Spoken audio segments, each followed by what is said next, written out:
நம்மள எத்தனை பேருக்கு மனத்தி கணேசன் அப்படின்ற ஒரு ஆள தெரியும். ஏசியன் கேம்ஸ்ல இந்தியாவுக்காக கபடி போட்டியில கலந்துக்கிட்டு கடைசியில வின் பண்ணி, இந்தியாவுல விளையாட்டுத் துறையில யாரெல்லாம் ரொம்ப திறமையா இருக்கிறாங்களோ அவங்களுக்கு அர்ஜுனா விருதுன்னு குடுப்பாங்க. சோ அந்த விருதும் இவருக்கும் கிடைச்சிருக்கு. சோ அப்படிப்பட்ட ஒருத்தரோட கதைய தான் இந்த படத்துல உண்மை கதையா எடுத்து வச்சிருக்காங்க. சாதாரணமா ஒரு தமிழ்நாட்டு பிளேயர் இந்தியாவுக்காக விளையாடுறாரு அப்படின்றது உங்களுக்கு தெரியல. ஆனா தென் மாவட்டங்கள்ல இருக்கிற ஒரு வேற்றுமையான அரசியலால ஒரு அடிமட்டத்துல இருந்து ஒரு பையன் மேல வரணும்னா எவ்வளவு கஷ்டம் அப்படின்றத சொன்னா கூட அந்த அளவுக்கு புரியாது. சோ அப்படிப்பட்ட ஒரு பையனா தான் இந்த படத்தோட ஹீரோ கிட்டான் இருக்காரு. கிட்டான பொறுத்தவரைக்கும் கபடி மேல ஒரு மிகப்பெரிய ஒரு ஆர்வம். எப்படியாச்சும் கபடி போட்டியில கலந்துக்கிட்டு நானும் பெருசா வாழ்க்கையில ஜெயிக்கணும் அப்படின்ற ஒரு ஆசையும் இருக்கு. ஆனா அவங்க வீட்ல வறுமையும் கூட. சோ அதனால சாப்பாடும் அந்த அளவுக்கு இருக்காது. கபடி போட்டிக்கு தேவை முக்கியமானது வலிமை தான். சோ உடம்புல முறுக்கியத்த பள்ளிக்கூடத்துல கூட இருக்கிற மாணவர்களோட டிபன் பாக்ஸ புடிங்கிலாம் அவர் சாப்பிடுவாரு. அப்படி சாப்பிடும்போது பிடி வாத்தியார் பாத்துறாரு. இவங்கள நீ எல்லா டிபன் பாக்ஸும் புடிங்கி தின்னுட்டு இருக்க, அதுவும் பிரேயர் கூட வராம அப்படின்னு பயங்கரமா சண்டை போறாரு. போய் உங்க அம்மாவை கூப்பிட்டு வா அப்படின்னு வேற சொல்றாரு. ஆனா கிட்டானுக்கு பிடி வாத்தியார் பேச்சை கேட்காம அந்த கிரவுண்ட சுத்தி 20 ரவுண்ட் ஓடுறாரு. யாரா அந்த பையன் நம்ம பேச்சை கூட கேட்காம 20 ரவுண்ட் ஓடுறானே அப்படின்னு பிடி வாத்தியார் ஆச்சரியமா பாக்குறாரு. அப்பதான் கிட்டான நிறுத்தி உனக்கு என்னதான் ஆச்சு, 20 ரவுண்ட் நிக்காம ஓடிட்டே இருக்க, உனக்கு என்னதான் பிரச்சனைன்னு கேட்கும்போது, சார் எனக்கு கபடி விளையாடணும்னு ஆசையா இருக்கு, எனக்கு கபடினா ரொம்ப பிடிக்கும் அப்படின்னு வாத்தியார் கிட்ட விஷயத்த சொல்றாரு. பிடி வாத்தியாரும் நீ எதுக்கும் கவலைப்படாத, கபடி தானே, நீ போய் விளையாடு, உன்னை யாரு தடுப்பா அப்படின்னு கேட்கும்போது தான், என்ன சார் கபடின்னு அசால்ட்டா சொல்றீங்க,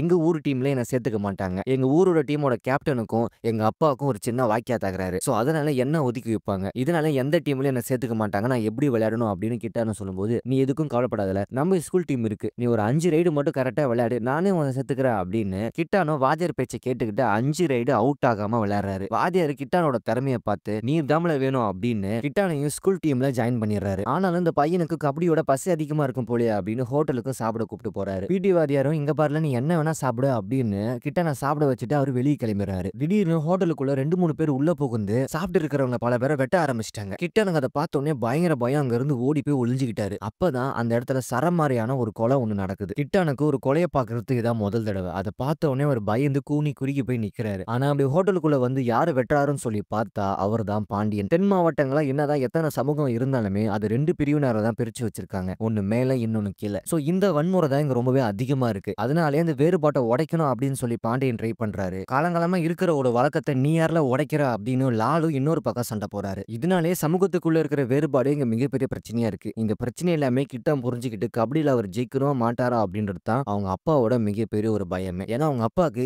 என் புள்ள எங்கேயும் போயிடக்கூடாது, ஏன்னா கபடி அப்படின்ற ஒரு சாதாரணமா தான் ஆரம்பிக்கும், ஆனா அது வேற ஒரு பிரச்சனையா மாறி மிகப்பெரிய ஒரு கலவரத்தையே உண்டாக்கும் அப்படின்னு அவங்க அப்பாவும் நினைக்கிறாரு. அவங்க அப்பாவும் ஒரு கபடி பிளேயர் தான். ஆனா சின்ன வயசுல அவர் பார்த்த வன்முறைகள், அடிமட்டத்துல இருக்கிற ஒரு சமூகத்தை சேர்ந்தவன் ரொம்பவே திறமையா இருந்தா மேல இருக்கிறவனை என்னெல்லாம் கொடுமைப்படுத்தும் அப்படின்றத அவர் கண் கூட பார்த்திருக்காரு. சோ இதெல்லாம் என் பையனுக்கு வந்துடக்கூடாது, அவன் கபடிக்கும் அவனுக்கு எந்த சம்பந்தமும் இருக்கக்கூடாது அப்படின்னு எப்படியாச்சு கிட்டனோட அப்பா பையனை கபடி விளையாடக்கூடாதா அப்படின்னு சொல்லி பிடிவாதமா இருக்காரு. ஆனா பிடி வாத்தியாரும் ஹோட்டல் நடந்த சம்பவத்துக்கும் இதுக்கு எந்த பிரச்சனையும் இல்லைங்க, அவன் ரொம்பவே ஒரு திறமையான ஒரு கபடி பிளேயர், கண்டிப்பா அவன் லைஃபை ஸ்பாயில் பண்ணாதீங்க, எத்தனை நாள் தான் புழுதி காட்டுக்குள்ளே இருப்பான், அவனும் மேல போகட்டும் அப்படின்னு பிடி வாத்தியார் எவ்வளவு சொல்லி பாக்குறாரு. ஆனா அவங்க அப்பாவுக்கு இது ரொம்பவே பிடிக்காத விஷயமா தான் இருக்கு. என்னதான் அப்பாவே எதிர்த்தாலும் கிட்டானோட அக்கா இதுக்கு சப்போர்ட் பண்றாங்க, நீ போய் கபடி விளையாடு, எந்த பிரச்சனையும் வராது, நான் பாத்துக்கிறேன் அப்படின்னு. இந்த சமூகத்துக்குள்ள இவன் மேல இவன் கீழே அப்படின்னு ஏகப்பட்ட பிரச்சனை இருக்கு, ஏகப்பட்ட பிரிவும் இருக்கு. சோ இதெல்லாம் ஒரு பிரச்சனையா இருந்தாலுமே இங்க விளையாட்டு ஒரு மிகப்பெரிய ஒரு அரசியலா தான் பாக்குறாங்க. இதனாலே அவங்க அப்பாவுக்கு ஒரு சின்ன பயமா தான் இருக்கு. சோ பையன் நல்லா விளையாடணும் அப்படின்னு அப்பாவும் குலசாமிக்கு கெடா வெட்டுறதுக்காக பக்கத்து ஊருக்கு கிளம்பி போறாங்க. அப்படி போகும்போது பஸ்ல ஆட்டை ஏத்திக்கிட்டு எல்லாரும் கும்பலா போகும்போது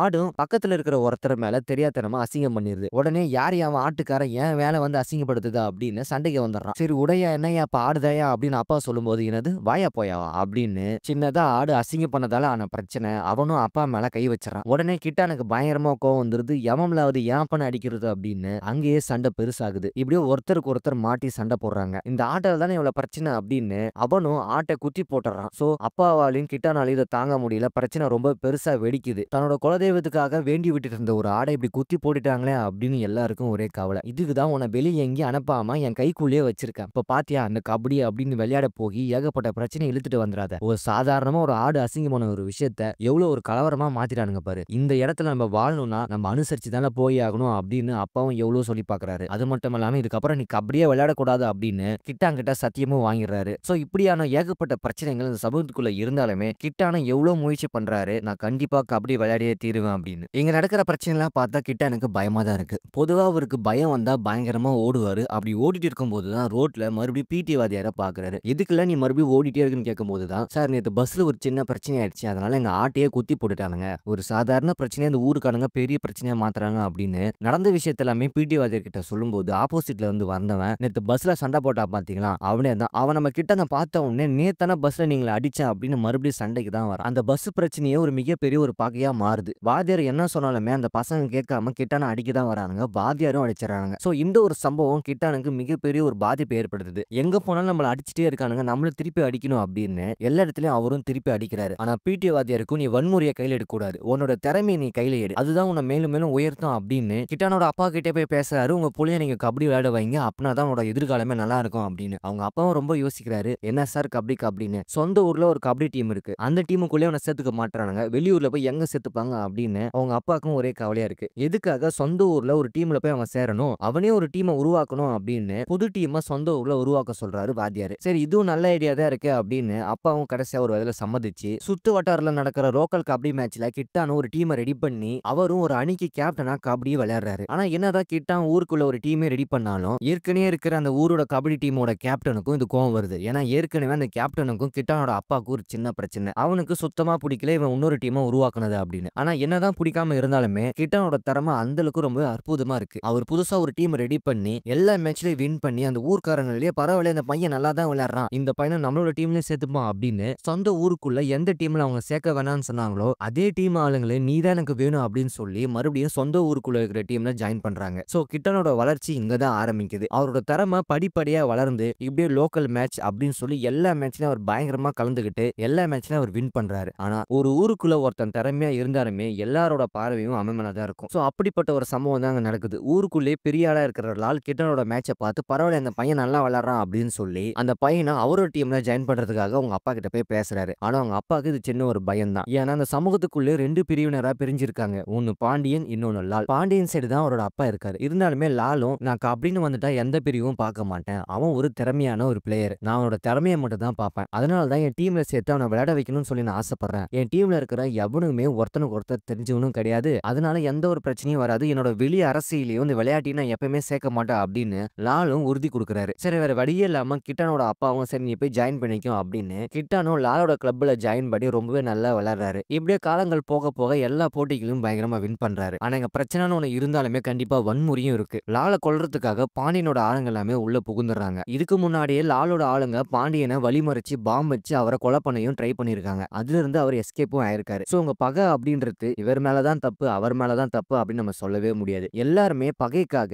அவன் இவனை கொல்லணும், இவன் அவளை கொல்லணும் அப்படின்னு அவங்க தரப்பு நியாயத்தை அங்க எடுத்து வச்சுட்டு தான் இருக்காங்க. சோ இந்த ஒரு பகை தான் மத்த சுத்தி இருக்கிறவங்க எல்லாரோட மக்களையும் பாதிப்பா ஒரு உண்டாக்குது. சோ பாண்டியனோட ஆளுங்க லால கொலை பண்றதுக்காக உள்ள வரும்பொழுது அந்த இடத்துல நம்ம கிட்டானும் பிளேயர்ஸும் இருக்காங்க. பிளேயர்ஸ்க்கு இதுக்கு நடுவுல மாட்டிக்கிட்டாங்க. சோ 2 பிளேயரும் அதுல இறந்தும் போயிடுறாங்க. கிட்டானுக்கு நடக்கிற சம்பவத்தை எல்லாமே பார்க்கும்பொழுது ரொம்பவே பயமா இருக்கு. நம்ம எங்க தான் ஓடி போய் ஒளிஞ்சாலும் இந்த வன்முறை நம்மள விடாது போல அப்படின்னு அவர் பயத்தோடயா தான் இருக்காரு. ஒரு கட்டத்துக்கு மேல லால் கிட்டயே போய், "உங்க கிளப்ல நான் விளையாட மாட்டேன். ஏன்னா யாரோ ஒருத்தங்க உங்கள கொலை பண்ண வந்ததுக்கு நான் தான் காரணம் அப்படின்னு உங்க ஆளுங்க எல்லாமே என்னையே சொல்றாங்க. நான் என்னதான் திறமைசாலியா இருந்தாலுமே என்னையும் மீறி என் சமூகம் என்ன, நான் யாருக்கு ஆதரவா இருக்கேன் அப்படின்னு சொல்லி அதை மட்டும் தான் நீங்க பாக்குறீங்க" அப்படின்னு இதனாலே இந்த விஷயம் எனக்கு சுத்தமா பிடிக்கலன்னு கிட்டானோ லாலோட டீம்ல இருந்து வெளியே வந்துடுறாரு. கடைசியா இதுக்கப்புறமே நம்ம லோக்கல் டீம்ல கபடி விளையாடக்கூடாது. இதுக்கப்புறமாச்சு நம்ம ஒரு கிளப்ல ஜாயின் பண்ணி நம்ம தமிழ்நாட்டு டீமுக்காக விளையாடணும் அப்படின்னு தமிழ்நாடு செலக்ஷன்ல அவர் ட்ரை பண்றாரு. ஆனா ஒரு மாவட்டத்துக்குள்ள இவ்ளோ அரசியல் இருக்குன்னா தமிழ்நாட்டுல மொத்தம் எத்தனை மாவட்டம் இருக்கு, எவ்வளவு அரசியல் இருக்கும், இது எல்லாமே மீறி அவர் வெளியே வரணும்னா அப்படின்னு சொல்லி சாதாரண விஷயமே கிடையாது. ஆனா நாளைக்கு செலக்ஷன்னா இன்னைக்கே வந்து கிட்டா செலக்ட் ஆக முடியாது அப்படின்னு அனௌன்ஸ்மெண்ட்டும் பண்ணிடுறாங்க. இங்க ஆரம்பிக்குது விளையாட்டு அரசியல். என்னதான் கிட்டானா செலக்ட் பண்ண முடியாது அப்படின்னு சொல்லி சொன்னாலும் செலக்ஷன்ல அவர் ரொம்பவே அற்புதமா விளையாடுறாரு. சோ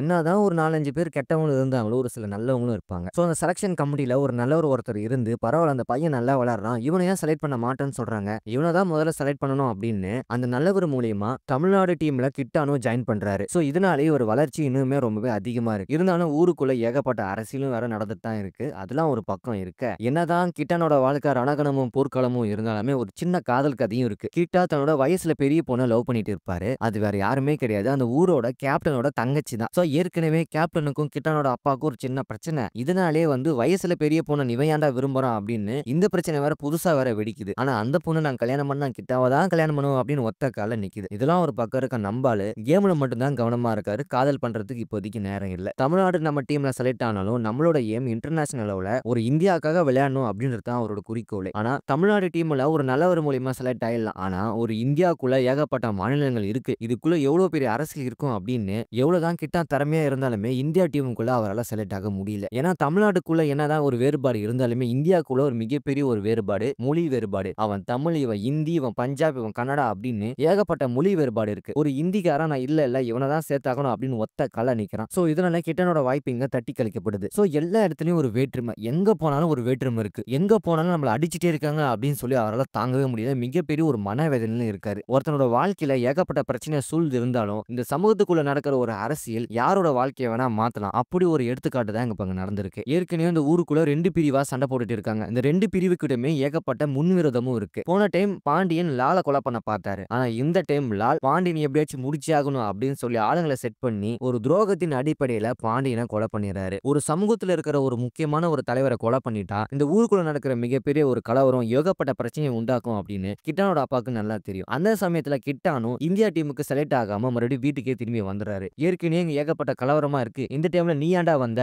இங்க இருக்கிற வயசு பசங்களை கலவரத்துக்கு காரணம் அப்படின்னு சொல்லி பொய்யான ஒரு கேஸை போட்டு உன்னை உளுத்துக்கி போட்டுருவானுங்க. உன் வாழ்க்கையே நாசமா போயிடும். உடனே இங்க இருந்து போயிடலாம் அப்படின்னு அவங்க அப்பாவும் எவ்வளவு கூட்டு பாக்குறாரு. ஆனா கிட்டானும் நான் எங்கேயும் வரதா இல்லப்பா. இது என் ஊரு, என் வீடு, நான் இங்கதான் இருப்பேன். இன்னும் எத்தனை காலத்துக்கு தான் என்னால ஓடிட்டே இருக்க முடியும் அப்படின்னு அங்கேயே பிடிவாதமா இருக்காரு. ஆனா என்னதான் ஏகப்பட்ட பேரால் நம்ம ஒதுக்கப்பட்டாலுமே கண்டிப்பா ஒரு நல்லவங்களும் இருப்பாங்க. அது மீண்டும் மீண்டுமே நடக்க வாய்ப்பும் இருக்கு. சோ மறுபடியுமே அந்த நல்லவரு இந்தியா டீமுக்காக கிட்டானா நீங்க கண்டிப்பா சேர்த்தாகணும் அப்படின்னு ஒத்த கால நின்னு பிடிவாதமா கிட்டானா சேர்க்க வச்சிருக்காரு. சோ அந்த ஒரு மனுஷனோட ஒரு நினைப்பு இந்த பையன் புழுதி காட்டுல இருந்து வந்திருக்கான். இவன் மறுபடியும் வீட்டுக்கே போனா இவனால அங்கிருந்து மறுபடியும் வரவும் முடியாது. எவ்வளவு கஷ்டங்கள், எவ்வளவு துயரங்கள். இப்படி ஒரு இடத்துல இருந்து வந்த பையனை நம்ம மறுபடியும் வீட்டுக்கே திரும்பி அமைச்சிட்டா கண்டிப்பா அது நமக்கு மட்டும் தோல்வி இல்ல, இந்த நாட்டுக்கே தோல்வி அப்படின்னு அந்த நல்லவர் மூலியமா மறுபடியும் போராடி இந்தியா டீமுக்குள்ள கிட்டா ஜாயின் ஆகுறாரு. இந்த விஷயம் கிட்டானுக்கும் அவங்க அப்பாவுக்கும் தெரிய வருது. உன் திறமைக்கான பலன் வீண் போகல அப்படின்னு அவங்க அப்பாவும் அவங்க அக்காவும் ரொம்பவே சந்தோஷப்படுறாங்க. ஆனா ஏற்கனவே ஊருக்குள்ள பாண்டியனை கொலை பண்ணதால கலவரம் வேற வெடிச்சிட்டு இருக்கு. இந்த சமயத்துல கிட்டானை எப்படி நம்ம அனுப்பி வைக்கிறது அப்படின்னு உங்க அப்பாவுக்கு ஒரே குழப்பமா இருக்கு. வேற வழியே இல்ல, நம்ம வயல் காட்டு வழியா போயிடலாம் அப்படின்னு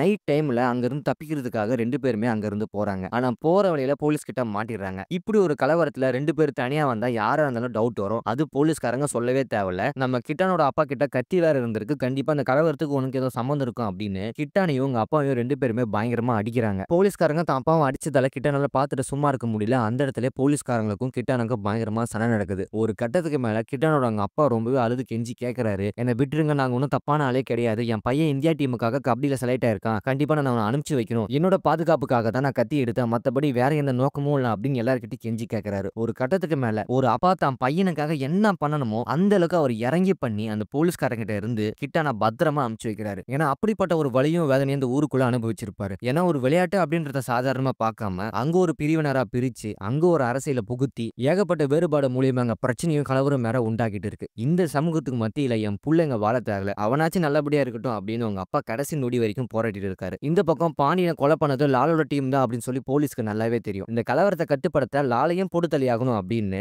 லால் கூட இருக்கிற மூலியமா போலீஸ்காரங்க இன்ஃபர்மேஷனை வாங்கி லாலையும் என்கவுண்டர் பண்ணிடுறாங்க. சோ பாண்டியன் லால் 2 பேருமே துரோகத்தின் அடிப்படையால தான் இறந்தாங்க. இவங்க 2 பேத்துக்குமே எந்த ஒரு தனிப்பட்ட பிரச்சனையும் இல்ல. இந்த சமூகத்துக்குள்ள வரும்போது இந்த சமூகமே இவங்களுக்குள்ள இருக்கிற பிரச்சனையை ஏற்படுத்தி கொடுக்குது. சோ இதனால இங்க ஏகப்பட்ட கலவரங்களும் வெடிக்குது. சோ ஒரு வழியா கிட்டானும் அங்க இருந்து தப்பிச்சு இந்தியா டீமுக்காக விளையாடுறாரு. அது மட்டும் இல்லாம ஏசியன் கேம்ஸ்ல இந்தியா பாகிஸ்தானுக்கு எதிராக சைனால மேட்ச் நடக்குது. அங்க போய் அவர் இந்தியாக்காக விளையாடுறாரு. என்னதான் இந்தியாக்குள்ள நடக்கிற ஏகப்பட்ட அரசியல்களை அவரை தாண்டி வந்திருந்தாலுமே அந்த டீமுக்குள்ளேயும் ஒரு பிரச்சனை இருக்கும். அந்த டீமோட கோச் வந்து கிட்டான் ஒரு தமிழனா இருக்கிறத ஒரே காரணத்துக்காக அவனை விளையாட விடாம தடுக்கிறாரு. ஆனா இருந்தாலுமே கேப்டன் அவனை ரொம்பவே புஷ் படுத்தி பரவாயில்ல நீ போய் விளையாடு அப்படின்னு கோச்சையும் எதிர்த்து இந்தியா பாகிஸ்தான் 2 பேருக்கு இடையில நடக்கிற ஒரு கபடி மேட்ச்ல இவங்க 2 பேருமே கலந்துக்கிட்டு இந்தியாக்காக ஜெயிச்சு வின்னும் பண்றாரு. சோ சாதாரண ஒரு அடிமட்டத்தில் இருக்கிற ஒருத்தன் மேல வரணும்னா ஏகப்பட்ட விஷயங்களை தாண்டியும் போராடியும் இது எல்லாத்தையுமே கடந்து வந்தா மட்டும்தான் அவனால ஜெயிக்க முடியும் அப்படின்றத இந்த பைசன் படத்துல ரொம்ப அழகா சொல்லியிருக்காங்க. அது மட்டும் இல்லாம இந்த படத்தோட கதை கேட்கறதுக்கு வேணா சாதாரணமா இருக்கலாம். ஆனா உண்மையாலுமே ஒருத்தரோட வாழ்க்கையை தழுவி தான் இந்த படமே எடுத்திருக்காங்க. வனத்தி கணேசன் அப்படின்றவரு ஏகப்பட்ட பிரச்சனைகளை கடந்து வந்து தன்னோட நாட்டுக்காக ஒரு விளையாடி அர்ஜுனா விருதையும் அவர் வின் பண்ணியிருக்காரு. சோ ஏகப்பட்ட பிரச்சனைகளை கடந்து வந்தாதான் மனுஷன் தன்னோட வாழ்க்கையில முன்னேற முடியும் அப்படின்றது இந்த படம் ஒரு எடுத்துக்காட்டா இருக்கு. சோ கண்டிப்பா பைசன் படம் எல்லாரும் பார்க்க வேண்டிய ஒரு படம் தான். பைசன் படத்தோட மூவி ரிவ்யூ எக்ஸ்பிளைன் வீடியோ உங்களுக்கு பிடிச்சிருந்தா மறக்காம நம்ம சேனல் நீங்க சப்ஸ்கிரைப் பண்ணிடுங்க.